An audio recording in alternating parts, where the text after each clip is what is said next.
जब एक पार्टी का मतलब हो गया मैंने ग्रुप, तो ये कौन सा ग्रुप है भाई? Group of those people who have the responsibility to contest election या who have the responsibility to participate in election, ठीक है, make policies and program, run the government and work for the development of the nation. जब भी definition आप create करते हो तो definition का मतलब होता है एंटायर फीचर। डेफिनेशन का मतलब क्या होता है? अगर फीचर क्लियर होगा या डेफिनेशन, अगर डेफिनेशन क्लियर है तो दो चीज क्लियर हो जाएगा, डिफाइन भी और फीचर भी। फीचर क्लियर है तो भी दिक्कत नहीं है, फीचर भी क्लियर है और डिफाइन भी। तो पॉलिटिकल पार्टी का मतलब क्या हो गया? The group of those people who are participating in election, make policies and program, make and run government and work for the development of the nation. Clear हो गया? कोई इश्यूज को समझने में? पॉलिटिकल पार्टी मैंने आप देखते होंगे पॉलिटिकल पार्टी बीजेपी कांग्रेस फलाना ठिकाना, तो ये काम भी ये क्या है? ये ग्रुप ऑफ पीपल है जो इलेक्शन में पार्टिसिपेट करेंगे, पॉलिसीज प्रोग्राम्स बनाएंगे।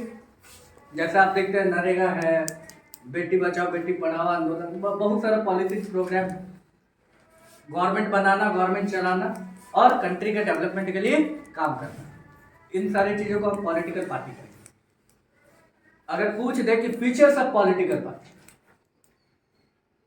Explain the salient features of political parties of India, feature भी यही है, participate in election, make policies and program, make and run government, development of the nation, feature भी हो गया, यही से क्लियर हो गया। अब पॉलिटिकल पार्टी का एलिमेंट देखो, जिसको कंपोनेंट या एलिमेंट कहेंगे।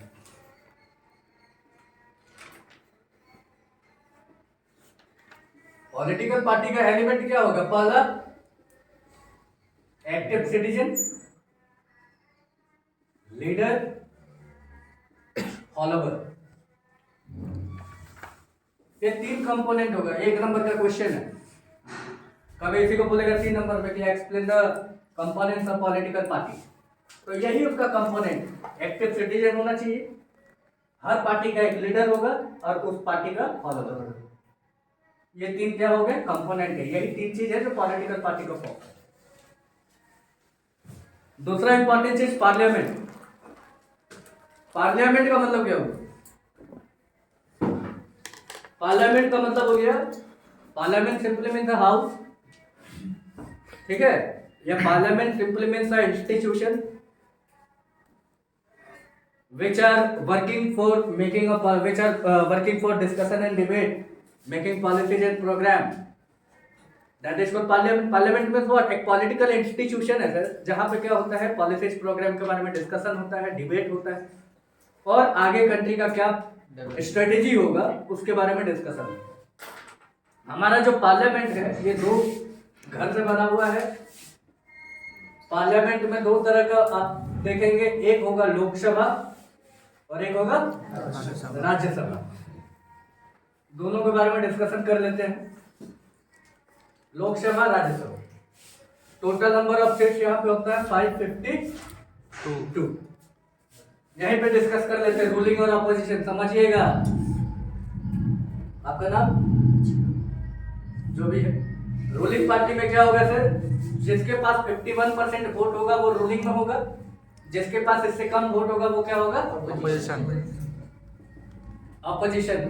एक famous question, in democracy no one lose no one win. Democracy के अंदर में ना तो कोई हारता है, ना तो कोई पार्टी हारता है, ना तो कोई जीतता है। अगर रूलिंग का इंपॉर्टेंस है तो ऑपोजिशन का भी उतना ही इंपॉर्टेंस है। आगे हम लोग डिस्कस करें। अब आ जाइए, need and importance of political party. Why in a democracy government? Why in a democratic government there is importance of political party? Democracy में पॉलिटिकल पार्टी का क्या रोल? अपने से भी समझ में आना चाहिए। अगर पॉलिटिकल पार्टी ही नहीं होगा तो डेमोक्रेसी का कोई मतलब रहेगा? ये तो वैसा ही हो गया ना कि टीम है, माने क्रिकेट मैच होने वाला है, टीम मेंबर का पता नहीं, टीम मेंबर हिले नहीं तो खेलेगा कौन?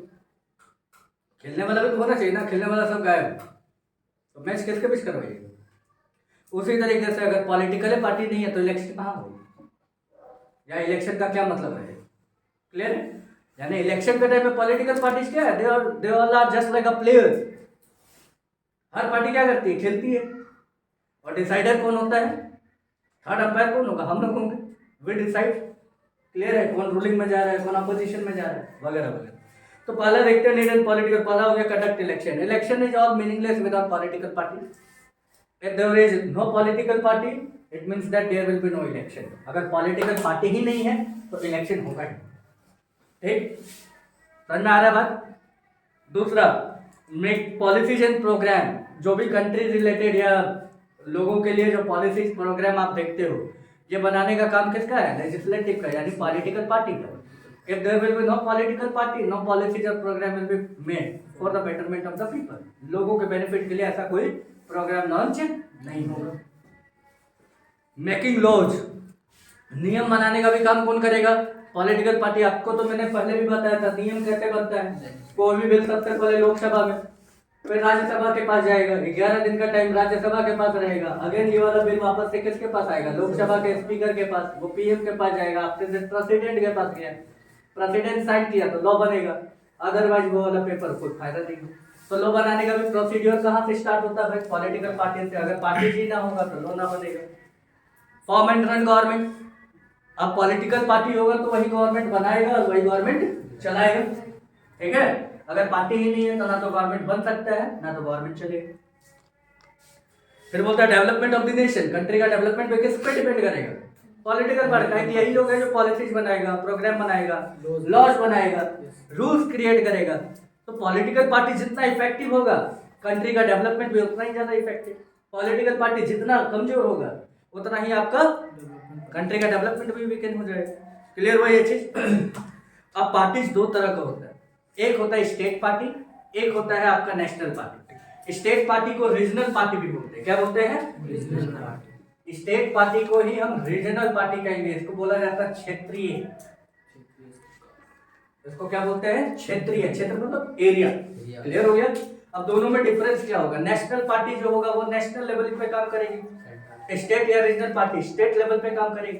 नेशनल पार्टीज के पास पावर ज्यादा होगा, स्टेट या रीजनल पार्टीज के पास कंपैरेटिवली नेशनल पार्टी से कम पावर होगा। नेशनल पार्टी का बनाया हुआ लॉ जो होगा पूरे कंट्री के लिए होगा, स्टेट या रीजनल पार्टी का कुछ लॉ जो होगा सिर्फ स्टेट के लिए होगा। तो आई थिंक डिफरेंस क्लियर है? जब भी पढ़ाई करो तो प्रैक्टिकल होकर के, जितना प्रैक्टिकल होकर के पढ़ोगे उतना चीजें बड़ा आसान से समझ में आएगा। कोरोना के टाइम में कोई स्टेट बोल दिया था मेरे यहाँ पे कोई ट्रेन वेरेन नहीं आएगा, नहीं आ रहा था, वो तो स्टेट का था। अब समझ में आ रही है बात? क्लियर हो रहा है? मान लो यहाँ पे दंगा फसाद हो गया तो हम पूरा इंडिया में लॉकडाउन कहे लगेगा, यहीं पे लॉकडाउन लगेगा, तो 44 यहाँ लगेगा। छातेपुर में कांड हुआ तो why we are implementing that 144 to entire country, state के लिए होगा वो भी स्टेट के लिए क्या है, जो पर्टिकुलर एरिया है वहां के लिए होगा। अब देखिए टाइप्स ऑफ गवर्नमेंट क्या होगा सर, एक जैसे सिंगल गवर्नमेंट होता है। सिंगल पार्टी गवर्नमेंट क्या होता है, जब एक पार्टी को इनफ वोट मिल जाता है तो अपने से गवर्नमेंट बनाएगी तो उसको हम सिंगल रनिंग गवर्नमेंट कहेंगे। कॉलिशन अभी बताया कि जब दो पार्टी मिल करके कोई गवर्नमेंट बनाता है तो कॉलिशन कहलाएगा। बायलैटरल मतलब दो पार्टी मिल करके सरकार चला रही है, बायलैटरल होगा। मल्टी पार्टी, दो से ज्यादा पार्टी मिल करके कोई गवर्नमेंट बनाई हुई है तो उसको मल्टी पार्टी कहेंगे। कॉन्सेप्ट समझ में आ रही है बात? अब आ जाओ नेशनल पार्टी।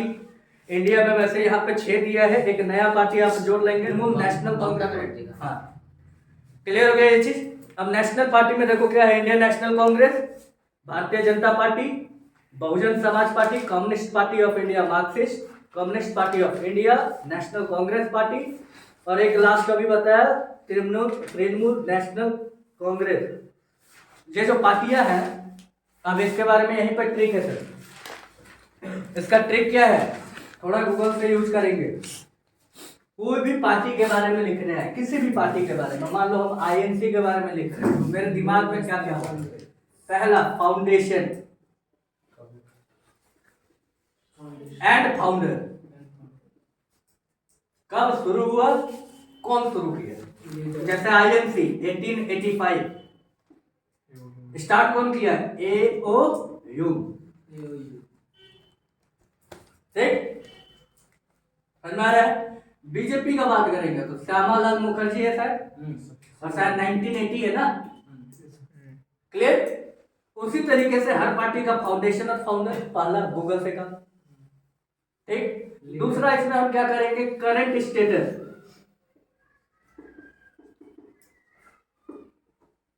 बीजेपी आएगा तो करंट स्टेटस इसका रूलिंग होगा, कांग्रेस पे आएगा तो करंट स्टेटस इसका अपोजिशन हो जाएगा। आप यहाँ पे करंट लीडर भी इसके साथ ऐड कर सकते हैं, ठीक। तीसरा आइडियोलॉजी। आइडियोलॉजी आइडियोलॉजी का मतलब हो गया सिद्धांत। बीजेपी का सिद्धांत बिल्कुल अलग होगा, कांग्रेस का सिद्धांत अलग होगा। जैसे कांग्रेस का है कि सेकुलरिज्म को प्रमोट करना, क्लियर हो रहा है, फार्मिंग को प्रमोट करना, ठीक है, और क्या है, सेंट्रलाइजेशन पे भी ये करना, ठीक है, कि भाई सेंट्रल गवर्नमेंट के अधीन सारा काम अपने अपने हिसाब से होता है। जबकि बीजेपी का बात कीजिएगा तो एक तो हो जाएगा प्रमोटिंग हिंदुइज्म, थोड़ा सा तो वो प्रमोट करता है सर। दूसरा इसका आइडियोलॉजी क्या हो जाएगा, प्राइवेटाइजेशन। ज्यादातर किस पे फोकस करता है, प्राइवेटाइजेशन है ना, प्राइवेटाइज कर, ठीक है। इसका वे है अलग और इसका आइडियोलॉजी जो है अलग है। आइडियोलॉजी थोड़ा सा आप गूगल पे भी सर्च करोगे तो आपको मिलेगा, ठीक। लास्टली हो गया फंक्शन या वर्किंग। तो फंक्शन या वर्किंग हर पार्टी के लिए सेम होगा। जो भी पार्टी होगी वो कंट्री के डेवलपमेंट के लिए, कंट्री के वीकर सेक्शन के लिए, कंट्री के माइनर क्लासेस के लिए वर्क करेगा। कोई भी पार्टी क्या करेगी, कंट्री के डेवलपमेंट के लिए, वीकर सेक्शन के लिए और माइनर क्लास के लिए हर काम करेगा। फिर दूसरा आप इसमें जोड़ सकते हैं कि हर जो पार्टी होगा वो प्रॉपर तरीके से कॉन्स्टिट्यूशन को क्या करेगा, इंप्लीमेंट करवाए। क्लियर हो गया। और तीसरा चीज क्या होगा, सेट पब्लिक ओपिनियन। कोई भी पार्टी बनेगी वो पब्लिक के ओपिनियन का जरूर ख्याल करेगी। तो ये जो वर्किंग का फंक्शन है वो हर के लिए क्या होगा, हर किसी के लिए सेम रहेगा, चाहे वो आईएनसी हो, बीजेपी हो, बीएसपी हो या कुछ भी। समझ में आ गई बात। तो ये चार तरीके से आप इसको डील कर सकते हैं। अब चार में देखो ना, आइडियोलॉजी दो तीन बता दोगे, फंक्शन अभी तीन को बता ही दिए, हो गया 7-8 पॉइंट का, हो गया ना। अब आइए सेंटर और स्टेट पार्टी। सेंटर और स्टेट का रिलेशन बड़ा जरूरी है। सेंटर और स्टेट का अच्छा रिलेशन होगा तो ओवरऑल डेवलपमेंट दिखेगा, नहीं होगा तो फिर दिक्कत होगा। यहाँ पे दो तरह का कॉन्सेप्ट आएगा, एक होगा सेंट्रलाइजेशन और एक होगा डिसेंट्रलाइजेशन। डिसेंट्रलाइजेशन अभी अभी सुबह में बड़ा अच्छा से डिस्कशन हुआ है। थोड़ा बहुत सेंट्रलाइजेशन के बारे में बात कर लेते हैं। सेंट्रलाइजेशन क्या है, जब स्टेट पार्टी सही तरीके से काम नहीं करती है तो दैट टाइम जो स्टेट का पावर होता है, अथॉरिटी होता है, वो सेंट्रल गवर्नमेंट अपने पास रख लेती है। ये भी कॉन्सेप्ट कहाँ से है, क्योंकि इंडिया एक होल्डिंग टुगेदर फेडरलिज्म कॉन्सेप्ट, सारा चैप्टर इंटरलिंक है, होल्डिंग टुगेदर है। तो सेंट्रल गवर्नमेंट हमारा गार्जियन की तरह है। तो घर में अगर बच्चा लोग नालायक निकल जाता है तो पावर और अथॉरिटी कौन रखता है अपने पास, गार्जियन अपने पास कर लेता है। कोई बच्चे को पैसा देगा, बेटा बच्चा बीट मार देगा, तो गार्जियन क्या करेगा, पैसा देना बंद कर देगा, यही करेगा। तो उसी तरीके से सेंट्रलाइजेशन का कॉन्सेप्ट क्या होता है कि जब कोई स्टेट गवर्नमेंट नालायकी करेगा, प्रॉपर तरीके से फंड का यूज नहीं कर रहा, उसके यहाँ पे हमेशा रिवोल्ट हो रहे हैं, वायलेंस हो रहा है, लड़ाई झगड़ा हो रहा है, तो उस कंडीशन में सेंट्रल गवर्नमेंट क्या करती है कि स्टेट के सारे पावर और अथॉरिटी को अपने पास रख लेती है। और इसी कॉन्सेप्ट को हम सेंट्रलाइजेशन कहेंगे। आगे और डिस्कस कर देंगे कि सेंट्रलाइज, हालांकि वाला टॉपिक आपको ओमिटेड है, फिर भी हम आपको बता रहे हैं। Next topic, challenges to political party. अब इंडिया है तो इंडिया में भैया बिना चैलेंज का कुछ होने वाला है। इंडिया में अच्छा काम कीजिएगा 75 को नुकसान, ठीक है। अगर आप गलत कर रहे हो तो गलत ही कर रहे हो, तो फिर बातें अलग है। लेकिन आप सही भी करने जाते हैं तो बहुत सारा प्रॉब्लम क्रिएट हो जाता है। तो लाइक दैट हमारे यहाँ पे भी जो पॉलिटिकल पार्टी है, दे आर नॉट फ्री। ऐसा नहीं कि दे आर वेरी, जो भी उनके मन में आ रहा कर रहे हैं, उनके साथ भी कुछ समस्या है। क्या समस्या है? पहला, लेक ऑफ इंटरनल डेमोक्रेसी। अब इंटरनल डेमोक्रेसी को थोड़ा सा डिस्कशन कर लें।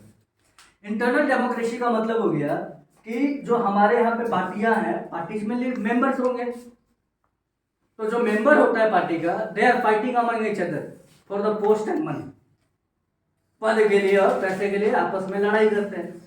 तो जब आपका रिप्रेजेंटेटिव इस तरीके से लड़ाई करेगा तो what will be its impact on the society? Do you think it's have a what you can say that positive impact? आपको लगता है क्या कि उसका पॉजिटिव इम्पैक्ट आएगा? नहीं ना आएगा। तो लेक ऑफ इंटरनल डेमोक्रेसी पहला point कि हमारे यहाँ पे जो मेंबर्स होते हैं वो पोस्ट और मनी के लिए आपस में लड़ते रहते हैं, और जब भी वो आपस में लड़ेंगे तो it will never give a good message to the society. Second is money and muscle power. During the time of election every party is enjoying it और every party using the trick. ये party जो है, party की तरफ से trick use किया जाता है, मनी और मसल पावर का यूज किया जाता है, वोट के बदले नोट, नहीं तो जबरदस्ती तुम्हारा वोट हो गया। तो लाइक दैट अगर ऐसा कॉन्सेप्ट आ रहा है तो भी हमारे डेमोक्रेसी के लिए वो सही नहीं है। लैक ऑफ मीनिंगफुल चॉइस, इसके बारे में सुबह में भी डिस्कशन किया गया था कि हम लोग पहुंच तो जाते हैं वहां पे बटन दबाने के लिए, लेकिन जब बटन दबाते हैं तो हमको रियलाइज नहीं होता है कि हम किसको बटन डाल रहे हैं। अधिकतर बार क्योंकि ये हमारा इंडिपेंडेंट डिसीजन होना चाहिए, लेकिन ये डिसीजन क्या हो जाता है, प्रेशराइज हो जाता है, या तो सोसाइटी का, या तो घर का, या तो कहीं का।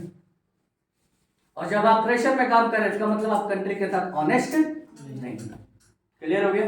अब ये प्रॉब्लम का है जनरेट हो रहा है क्योंकि लोगों के पास मीनिंगफुल चॉइस है नहीं, लोगों को पता ही नहीं है। जो लीडर खड़ा होता है उसका ना हिस्ट्री पता है ना कुछ, कैसा है क्या है नहीं है। अचानक से कोई चेहरा आता है आप उसको जिता रहे, तो ये जब तक होगा सब प्रॉब्लम तो क्रिएट होगा। पॉलिटिकल फैमिली डोमिनेशन, ये भी है, जिसका फैमिली पहले से पॉलिटिक्स में है उसका डोमिनेशन रहता है, डोमिनेट करता है। ये समझ में आ रही है बात? जैसे बेस्ट अभी बता रहे, जैसे आरजेडी है तो आरजेडी में बहुत सारे मेंबर होंगे, लेकिन आज डिप्टी सीएम कौन बना? Tejashwi Yadav. And who is Tejashwi Yadav? He is just a son of Lalu Prasad Yadav. It means that there is a political family domination. ऐसा करके कुछ है ना, मे भी ऐसा हो सकता है कि हाँ भाई पार्टी में हो सकता है कि और भी एलिजिबल लीडर्स हों, लेकिन हम उसको कमांड ना देकर के किसको दे रहे हैं? अपने ही फैमिली के मेंबर को उसको दे रहे हैं। तो एक तरह का ये डायनेस्टिक सक्सेशन जैसा चलता आ रहा है। जो राजा होता था उसका बेटा ही राजा बनेगा, उसका बेटा ही राजा बनेगा, लाइक दैट। वैसा ही कॉम्पट एक सीरीज चल रहा है जो कि सही नहीं है। लैक ऑफ ट्रांसपेरेंसी, ये भी एक प्रॉब्लम है कि हमारा जो गवर्नमेंट है उतना ज्यादा ट्रांसपेरेंट नहीं है। ट्रांसपेरेंट मतलब क्या हो गया कि what actually is happening in the government, people must have the idea regarding it. सरकार में क्या चल रहा है, नहीं चल रहा है, क्या हो रहा है, नहीं हो रहा है, इसके बारे में हमें आइडिया होना चाहिए। लेकिन समस्या ये है कि हमें उसके बारे में आइडियाज नहीं है, हमें उसके बारे में पता नहीं चल रहा। तो there is a problem of transparency, ये भी एक समस्या है। अब पॉलिटिकल रिफॉर्म आते हैं, तो पहला हो गया नो डिफेक्शन। अब डिफेक्शन क्या है कि इलेक्शन के टाइम में बहुत सारे मेंबर जो होते हैं अपनी पार्टी को चेंज करके दूसरे पार्टी में चले जाते हैं, जबकि डेमोक्रेसी बताती है कि हर किसी को इक्वल। लड़ाई कब होगा? इक्वल का होना चाहिए ना। अब इसमें मान लो 10 आदमी था और एक पार्टी है, एक दोनों में 10-10 आदमी है, ठीक, दो पार्टी है दोनों में 10-10 आदमी। इलेक्शन का टाइम हुआ तो जो एक पार्टी था उसका थोड़ा सा वैल्यू बढ़ गया, ज्यादा हो गया, तो इधर का 10 मेंबर में से 8 वोट करके और उधर चले गए। तो जब इस तरीके का सिचुएशन होगा तो दो वाला बेचारा कुछ नहीं कर पाएगा, कोई वैल्यू ही नहीं रह जाएगा। तो डिफेक्शन को रोकना जरूरी है। अगर आप एक पार्टी के साथ स्ट्रांगली कमिट हैं तो आपको हमेशा स्ट्रांगली क्या होना होगा? कमिट रहना होगा। या अगर ऐसा कुछ होता है, members are changing their decision और their party, there must be strict law against them, strict punishment must be given to them. Clear हो गया? दूसरा हो गया एफिडेविट। एफिडेविट का मतलब क्या हो गया कि हर लीडर का पर्सनल रिकॉर्ड्स पब्लिकली इशू होना चाहिए। क्या पढ़ा लिखा है, क्या क्वालिफिकेशन है, उसका हिस्ट्री क्या रहा है, क्लियर हो गया, उसको पॉलिटिकल फील्ड का कितना अनुभव है, कितना एक्सपीरियंस है। This all things must be publicly dual. यानी अगर पब्लिक को इसके बारे में पता चलेगा तो ही तो वो चॉइस ले पाएगा कि हाँ भाई किसको वोट दे, किसको वोट ना दे। वुमेन एंड रिजर्वेशन कोटा, समझ में आ रहा है कि जो जिसके लिए रिजर्वेशन दिया गया है उसको वो रिजर्वेशन का बेनिफिट मिले। Regular check on election affair, election जब भी हो तो उसका इंक्वायरी हमेशा होना चाहिए ईसी के थ्रू, इलेक्शन कमिश्नर के थ्रू। कहेंगे देखो जितना इफेक्टिव आपका इलेक्शन होगा उतना ही बढ़िया गवर्नमेंट होगा। अगर इलेक्शन में फॉल्ट हो रहा है तो गवर्नमेंट कभी भी अच्छा समझ में आया? क्लियर हो रहा है बात? नो पॉलिटिकल फैमिली डोमिनेशन, किसी भी पॉलिटिकल फैमिली का डोमिनेशन नहीं होना चाहिए। जो एलिजिबल है ही must be given the ticket to fight election. अगर आप एलिजिबल नहीं है, सिर्फ आपका फैमिली पॉलिटिक्स में है इसलिए आप पॉलिटिकल में आ रहे हैं या पॉलिटिक्स में, that will have no use. Providing transparency, transparency provide करना जरूरी है। अगर आप जितना ज्यादा ट्रांसपेरेंट होंगे उतना ही ऑनेस्ट होंगे, और जितना ऑनेस्ट होंगे उतना ही ट्रस्ट आप गेन कर पाएंगे। समझ में आ गया? आप जितना ट्रांसपेरेंट हैं इसका मतलब आप उतना ही ऑनेस्ट है, और जितना आप ऑनेस्ट होंगे उतना ही आपका ट्रस्ट लोगों में बनेगा। क्लियर है बात? फिर तो सिंपल सा पॉइंट है, मनी और मसल पावर को हटाओ, करप्शन को हटाओ, तो ये सारा तो रिफॉर्म में आ गया सारा पॉइंट। समझ में आया है? किसी को कोई दिक्कत समझ में आ रही है? अब आ जाओ role of opposition party. Opposition why plays a very important role in a democracy. ये भी बड़ा अच्छा सवाल है कि अपोजिशन का रोल कहाँ है इंपॉर्टेंट हो जाता है, कहाँ है अपोजिशन जो है वो रूलिंग की तरह काम करता है। तो देखो, पहला हो गया check the government. Opposition party ही एक ऐसा पार्टी है जो रूलिंग पार्टी को चेकआउट करती है, इंक्वायरी करती है, देख रेख करती है कि भाई आखिर हो क्या रहा है। तो अगर अपोजिशन को हटा दोगे तो फिर रूलिंग पार्टी तो फिर वो डिक्टेटर टाइप से काम करने लगेंगे, what ever they wishes they will do. और जब भी ऐसा कुछ होगा तो उसका नेगेटिव इंपैक्ट किस पे पड़ेगा? पीपल पे। दूसरा हो गया आपका linking agent. Opposition parties are simply the linking agent between people and the ruling government. Ruling government और पीपल के बीच का लिंकिंग एजेंट कौन है? अपोजिशन। काहे कहे कि वही आपको लिंक कर रहा है किससे? रूलिंग पार्टी से। राहुल गांधी 75 बार आकर चिल्लाते हैं कि भाई राफेल राफेल करते हैं ना, तो सरकार में क्या हो रहा नहीं हो रहा हमको कैसे पता चल रहा? हम लोग का तो अपना दिन दुनिया है भाई,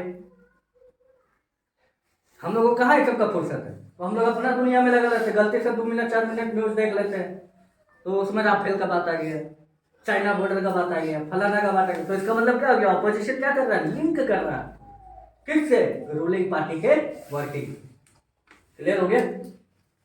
फुलफिलिंग पब्लिक नीड। पब्लिक का नीड सबसे ज्यादा कौन पूरा करेगा? अपोजिशन। एक जो हारा हुआ है, अपोजिशन क्या है? हारा हुआ पार्टी है, तो लोगों का नीड कौन पूरा करेगा? ज्यादातर अपोजिशन। काहे कहे? उसको पता है कि हम नीड पूरा करेंगे तो ही तो हमको टिकट मिलेगा अगला बार, तो ही तो हम आगे जीतेंगे। क्लियर हो रहा है बस? तो ऑब्वियसली लोगों का जो नीड है, जरूरत है, वो अपोजिशन ज्यादा अच्छा से समझेगा। क्लियर हो रहा है बस? Cross verification. अपोजिशन इसलिए भी इंपॉर्टेंट है क्योंकि ये रूलिंग पार्टी के हर फंक्शन पे क्रॉस वेरीफाइड करता है, गलत हो तो भी सही हो तो भी। उसका काम है। हम लोग घर में अच्छा काम करते हैं, गार्जियन कभी तारीफ किया है? कभी नहीं किया। तुम अच्छा काम करोगे तो हो दो बात बोलेगा तुमको, ठीक है, लेकिन ऐसा नहीं होना चाहिए। और गलत कर दिए तो फिर तो कोई गुंजाइश नहीं, तब तो कोना पकड़िए कहीं तो जाइए, नहीं तो गुस्सा उस में आ जाएगा तो समझ दिक्कत। Help in taking right judgment. क्योंकि अपोजिशन हर तरह का डिबेट में पार्टिसिपेट करता है, डिस्कस करता है, और जब भी कोई अच्छा तरीके से डिस्कस और डिबेट करके डिसीजन लीजिएगा तो ऑब्वियसली वो कंट्री के लिए क्या होगा? फायदेमंद होगा। यानी कहने का मतलब ये रूलिंग पार्टी को अच्छा डिसीजन लेने में भी हेल्प। कंट्री रिलेटेड कोई मेजर इशू है तो ऑब्वियसली उस समय अपोजिशन का रोल क्या होगा? ज्यादा इंपॉर्टेंट होगा। समझ में आ गई बात? अब बोलते हैं सेंटर और स्टेट का रिलेशन अगर बढ़िया होगा तो क्या होगा? तो पहला चीज रेगुलर रीजनल डेवलपमेंट होगा। सेंट्रल गवर्नमेंट का अगर हाथ है तो एरिया का डेवलपमेंट होगा ना जी। आज देखिए नरेंद्र मोदी जो है, जैसे बनारस के वो विधायक, वहां से लड़ वहां से विधायक, आज बनारस का हुलिया बदला हुआ। गंगा नदी जो इतना गंदा था एकदम साफ हो गया, टाइट हो गया। तो कहने का मतलब है कि सेंटर का अगर स्टेट के साथ अच्छा रिलेशन होगा तो ऑब्वियसली उस स्टेट का डेवलपमेंट होगा। आज देखो उत्तर प्रदेश पूरा डेवलपमेंट, इंडस्ट्री सब आ रहा है। क्या है? कि सेंटर का अच्छा support, availability of fund. Centre के साथ अच्छा रिलेशन होता, फंड भी वहीं से मिलेगा। अरे तो सिंपल सा बात है, तुम अपना फैमिली में हो, मम्मी से अच्छा रिलेशन रखोगे तभी तो मिलेगा। तो 50 जो मिल जाए और उससे लड़ाई करके रखो तो झाड़ुए लगे। तो यहाँ पे भी वही चीज है, अगर स्टेट ऑनेस्ट है सेंटर के साथ तो फंड का इसको कभी दिक्कत नहीं होगा। Obviously preference by central government. Centre अगर स्टेट का रिलेशन अच्छा रहेगा सेंट्रल गवर्नमेंट के साथ तो सेंट्रल गवर्नमेंट हमेशा उस स्टेट को क्या करेगा? प्रेफर करेगा। Help in solving disputes. Centre state का रिलेशन इसलिए भी जरूरी है कि अगर मान लो कोई डिस्प्यूट भी है गवर्नमेंट को लेकर के, तो हमारा डेमोक्रेसी एक प्लेटफॉर्म क्रिएट किया है ना, जहाँ पे आप डिस्कशन कर सकते हैं, डिबेट कर सकते हैं, अपने डिस्प्यूट्स को क्या कर सकते हैं? खत्म कर सकते हैं, रफा दफा। क्लियर हो रहा है? घर में अगर गार्जियन से अगर आपका कुछ चल रहा है मतभेद, तो बेस्ट सॉल्यूशन वही है, दोनों जन बैठो, डिस्कशन करो, डिबेट करो, कहानी खत्म। हर चीज के लिए खट्टा निकालने का क्या जरूरत है? स्पीड अप डेवलपमेंटल गोल को आप बढ़ा सकते हैं। जिसका जितना अच्छा स्टेट के साथ, सेंटर के साथ रिलेशन होगा, वो स्टेट उतना ही ज्यादा डेवलप करेगा, इसमें क्वेश्चन नहीं। और प्रॉपर इम्प्लीमेंटेशन होगा, proper implementation of policies and program, ठीक है। सेंटर के साथ अच्छा रिलेशन होगा तभी ना सेंट्रल गवर्नमेंट में जो पॉलिसी बना है, प्रोग्राम बना है, उसका फायदा आपको मिलेगा। आप पहले ही उधर ही लड़ाई कर रही है, बिग बॉस से लड़ाई करके बैठे हुए, कब तक बचोगे? ना कोई पॉलिसी का पैसा आपके पास आएगा, ना प्रोग्राम का आएगा, बैठे रहोगे। क्लियर हो गया?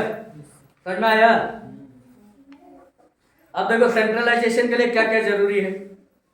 तो सेंट्रलाइजेशन के लिए सबसे पहले देखो, इमरजेंसी वाला अगर सिचुएशन होता है, लड़ाई झगड़ा होता है, वायलेंस होता है और स्टेट के हाथ से बाहर चला जाता है, तो उस समय सेंट्रल गवर्नमेंट क्या करती है? स्टेट को अपने अंदर रख लेती है। इनकैपेबल ऑफ स्टेट गवर्नमेंट, अगर स्टेट गवर्नमेंट सही तरीके से रूल नहीं कर पा रहा, स्टेट गवर्नमेंट सही तरीके से रूल नहीं कर पाएगा, तो उस कंडीशन में भी वो स्टेट गवर्नमेंट किसके अंदर आ जाएगा? करप्शन जरूरत से ज्यादा बढ़ा हुआ हो, अनसेटिस्फाइड पीपल, लोग जो है उस गवर्नमेंट से बिल्कुल अनसेटिस्फाइड हो, तो भी वो कहाँ चला जाएगा? सेंट्रल गवर्नमेंट उसके लिए हस्तक्षेप करेगा। और टाइम ऑफ वॉर, अगर वॉर का टाइम है, तो वॉर के टाइम में सारा फंडामेंटल राइट भी आपका खत्म हो जाता है, खाली जीने का, ठीक है, ये आजादी आपको दी जाती है। बाकी हर चीज तो सेंट्रल गवर्नमेंट अपने हिसाब से तोड़ रही है। अब एक और सवाल आता है कि लोकसभा एंजॉय मोर पावर, यह बोलता है कि भाई Lok Sabha is enjoying more power in India, या do you think Lok Sabha is more powerful than Rajya Sabha? सवाल आता है। तो कुछ ऐसा कंडीशन है, सिचुएशन है जहां पे लोकसभा जो है वो राज्यसभा से 20 है। क्या है भाई? तो पहला देखो मनी बिल एक ऐसा बिल है जो सिर्फ लोकसभा में ही पास, ठीक। दूसरा हो गया नंबर ऑफ सीट, 52 यहाँ पे है और यहाँ पे मात्र 250। First responder to any bill, कोई भी बिल आ रहा है, बिल आएगा तो है तो लो बनेगा, कोई भी बिल आएगा सबसे पहले कहाँ आएगा? क्लियर हो रहा है? अब जिसका ज्यादा पूछ है मन, उसका वैल्यू ज्यादा है, सिंपल से ऑब्वियस सा बात है। Active in framing new law बनाने का सबसे पहले डिस्कशन, और यही रिजेक्ट कर दिया पाली। अगर ये प्रमोट करता तब इसके पास गया, खाली नाम का 11 दिन तुमको दे रहे जमानत के रूप में, लौटा देना सूद समय। 14 दिन, हाँ 14 दिन, 14 दिन। फिर बोलता है नो कॉन्फिडेंट मोशन, यही पास होता है नो कॉन्फिडेंट। अभी तो रूलिंग पार्टी से लेकर गए कि मान लो कोई रूलिंग पार्टी है, बीच में ऑपोजिशन को भनक लग गया, यो इसके पास अब 51% वाला वोट नहीं, वो सीधा जाकर के गवर्नर को पटकेगा, बोलेगा नो कॉन्फिडेंट मोशन, दोबारा से इलेक्शन होगा, उन लोगों का सीट का गिनती होगा, गिनती में अगर ये कम पड़ गया रूलिंग पार्टी तो दोबारा से क्या होगा? इलेक्शन होगा। नो कॉन्फिडेंस मोशन को कैसे डिफाइन करें? No confidence motion simply means this is a process of destroying the tenure of the ruling party. Ruling party के टेन्योर को ये क्या करते हैं? डिस्ट्रॉय करने के लिए। जब भी अपोजिशन को लगता है कि रूलिंग के पास इनफ वोट नहीं है, that time they can use this power. हो गया ये वाला? तो this is from political party.